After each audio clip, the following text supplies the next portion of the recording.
Hi friends, summer start అయిపోయింది కదండి. ఇప్పుడు మనం నిల్వ పచ్చడిలో పట్టుకొని ఫ్రిడ్జ్లో పెట్టుకొని 2 months అట్లా 3 months మనం యూస్ చేసుకోవచ్చండి. చిక్కుడుకాయ నిల్వ పచ్చడి అండి. పర్ఫెక్ట్గా ఎలా చేద్దామో చూసేద్దామండి. ఆవకాయకి మించి ఉంటుంది, చాలా అంటే చాలా బాగుంటుంది. వేడివేడిగా ఇట్లా మనం కాస్తంత రైస్లో వేసుకొని గీ వేసుకొని తింటే అబ్బా ఎంత బాగుంటుందంటే చాలా బాగుంటుంది. మరి ట్రై చేసేద్దామా? చాలా ఈజీగా మనం ట్రై చేసుకోవచ్చండి. ఈ చిక్కుడుకాయలు నాటు చిక్కుళ్ళు అండి. ఒక 2 అంగుళాలు ఉంటుంది చిక్కుడుకాయ. ఇవి మన పెరట్లో పండిన చిక్కుళ్ళు అనమాట. మనకి ఇప్పుడు మార్కెట్లో కూడా దొరుకుతాయి.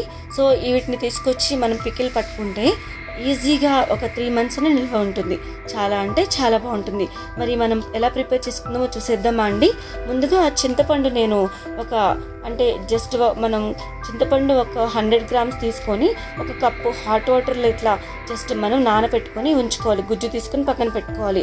అట్లా నాటు చిక్కుడుకాయలు ఒక 500 grams తీసుకొని వాటిని శుభ్రంగా క్లీన్ చేసుకొని డ్రైన్ చేసుకొని ఒక 2 hours మనం వాటిని కొంచెం ఆ వాటర్ అంతా పోయేంత వరకు ఎండబెట్టిన తర్వాత జస్ట్ ఇట్లాగా తొడిమలు తీసుకొని పక్కన పెట్టుకోవాలి. చూసారు కదా, అటు బోత్ సైడ్స్ మనకి జస్ట్ మనం జాగ్రత్తగా చూస్తూ ఇట్లా క్లీన్ చేసుకొని పక్కన పెట్టేసుకుందామండి. చూసారు కదా ఎంత బాగున్నాయో చిక్కుడుకాయలు. సేమ్ సైజు ఉన్నాయి, 2 అంగుళాలు ఉంటాయి అన్నమాట. ఇట్లా మొత్తం పీల్ చేసుకొని మనం తీసుకొని పక్కన పెట్టుకోవాలి. గింజలు ఉన్నాయి చూసారు కదా, ఇలాంటివి ఎంచుకోవాలి. ఇలా ఎంచుకుంటే బాగుంటుంది. ముందుగా ఒక ప్యాన్ పెట్టేసుకొని ఆ ప్యాన్లో మనం మెంతులు ఒక 1 teaspoon 10 grams మెంతులు వేస్తున్నానండి. ఆవాలు ఒక 2 teaspoons 20 grams ఆవాలు తీసుకున్నాను. వీటిని జస్ట్ ఇట్లాగా చిటిపట్లాడే విధంగా సువాసన వచ్చే విధంగా మనం వేయించుకోవాలి. చూసారు కదా, వేయించిన తర్వాత చల్లారిన తర్వాత మనం పక్కన పెట్టేసుకొని బ్లెండ్ చేసుకొని పౌడర్ని పక్కన పెట్టుకోవాలి రెడీగా. సేమ్ బ్యాండీలో ఒక 250 ml గ్రౌండ్నట్ ఆయిల్ వేసుకొని జస్ట్ వీటిని ఆయిల్ బాగా హీట్ అయిన తర్వాత ఈ చిక్కుళ్ళు వేసుకొని జస్ట్ మనం ఇట్లా వేయించుకోవాలి. గ్రీన్గా ఉన్నాయి కదండి చిక్కుడుకాయలు, కొంచెం కలర్ చేంజ్ అయ్యేంత వరకు 20 to 30% ఇట్లా జస్ట్ వేయించుకోవాలి ఆయిల్లో. ఇట్లా వేయించుకుంటే పికిల్కి చాలా బాగుంటుంది అనమాట. చూసారు కదా, మనం తీసుకొని పక్కన పెట్టేసుకుందాం. అదే ప్యాన్లో మనం గ్రౌండ్నట్ ఆయిల్లో ఒక జస్ట్ ఇట్లా మనం చింతపండుని డ్రైన్ చేసుకోవాలండి. ఈ పేస్ట్ అంతటిని చింతపండు పేస్ట్ అంతటిని డ్రైన్ చేసుకొని ఆయిల్లో ఇట్లా ఆయిల్ పైకి వచ్చేంత వరకు కుక్ కానివ్వాలి. పచ్చివాసన చింతపండు పచ్చివాసన అంతా పోయేంత వరకు మనం జస్ట్ ఇట్లా కుక్ కానివ్వాలి. అయితే మనం వేయించుకునే చిక్కుల్లో మనం కారం ఉంది కదండి, రెడ్ చిల్లీ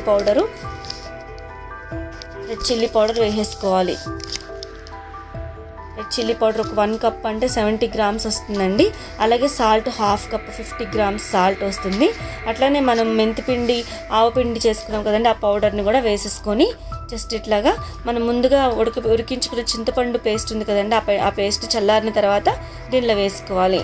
ఇట్లా వేసుకొని మనం స్పూన్తో జాగ్రత్తగా ప్రతి చిక్కుడుకాయకి పట్టే విధంగా జస్ట్ ఇట్లాగా తిప్పుకోవాలి.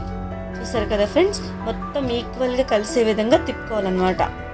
ఇట్లా దగ్గరికి కలుపుకున్న తర్వాత పక్కన పెట్టేసుకొని ఒక ప్యాన్ తీసుకొని గ్రౌండ్నట్ ఆయిల్ ఒక 20 ml వేసుకొని దానిలో మనం రెడ్ చిల్లీస్ ఒక 6 to 7 రెడ్ చిల్లీస్ వేసుకోవాలండి.